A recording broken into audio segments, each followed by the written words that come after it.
What the hell happened at the end of Heretic?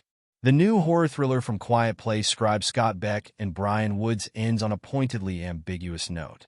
After several long-winded monologues about the paradoxes and inconsistencies of organized religion, the villainous scholar Mr. Reed, Hugh Grant, seemingly resurrects a captive woman, rattling visiting Mormon missionaries Sister Paxton, Chloe East, and Sister Barnes, Sophie Thatcher. At one point, the resurrected woman cryptically says, "It is not real."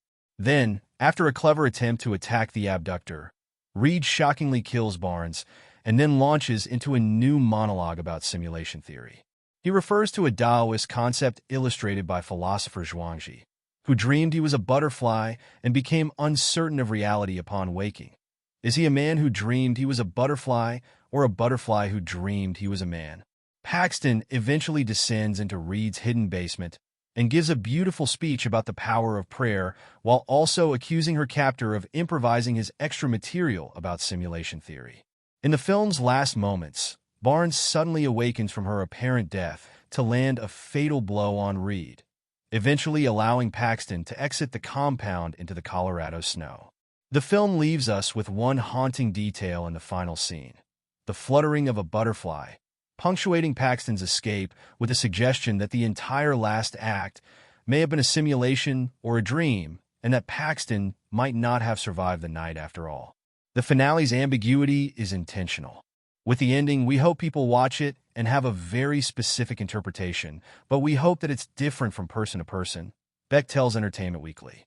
To us, the ending does mean something specific, but saying what the ending means is almost like saying, "This religion over here is the one true religion," Woods reveals. It's almost at that level.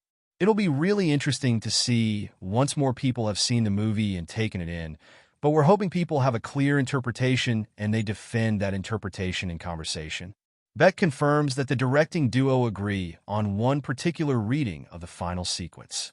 "We actually do, yeah," he says, comparing their approach to the finale to Paul Schrader's explanation of First Reformed. "We got invited to a dinner at Brigham Young University of all places, and Paul Schrader was another guest there, and he was talking about First Reformed, which was our favorite movie of that year.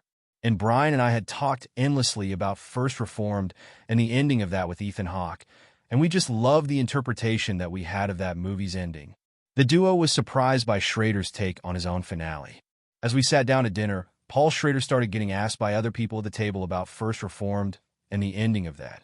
And Paul Schrader very definitively put his foot in the ground and said exactly what his interpretation of that ending was, and it couldn't be more different than what Brian and I adored and loved about that film, Beck says.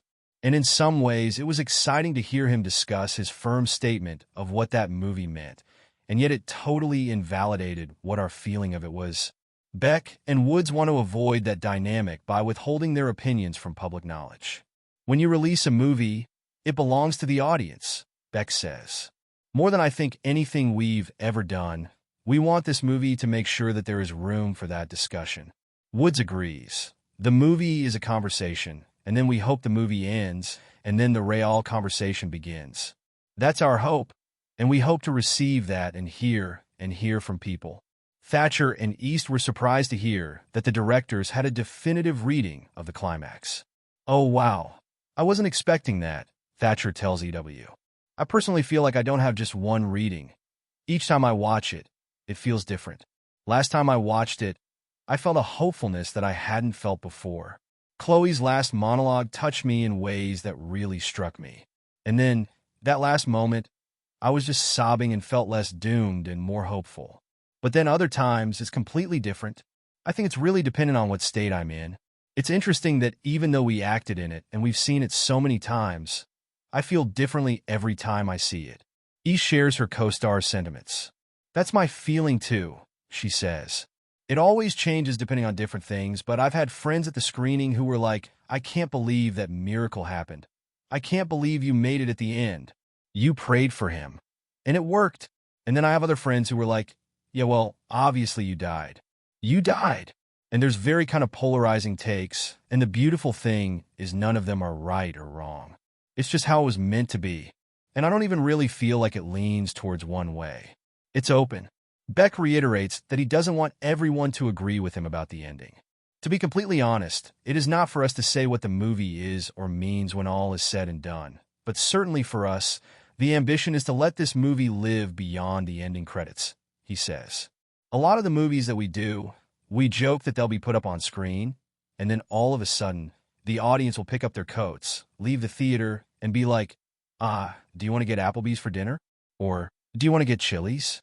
Should we go to Red Robin? And they forget about the movie. He continues, our hope is that with this movie, there's something personal that we've injected into it. And we hope that it hits a personal chord with anyone that watches it and chooses to engage with the ideas that it's presenting.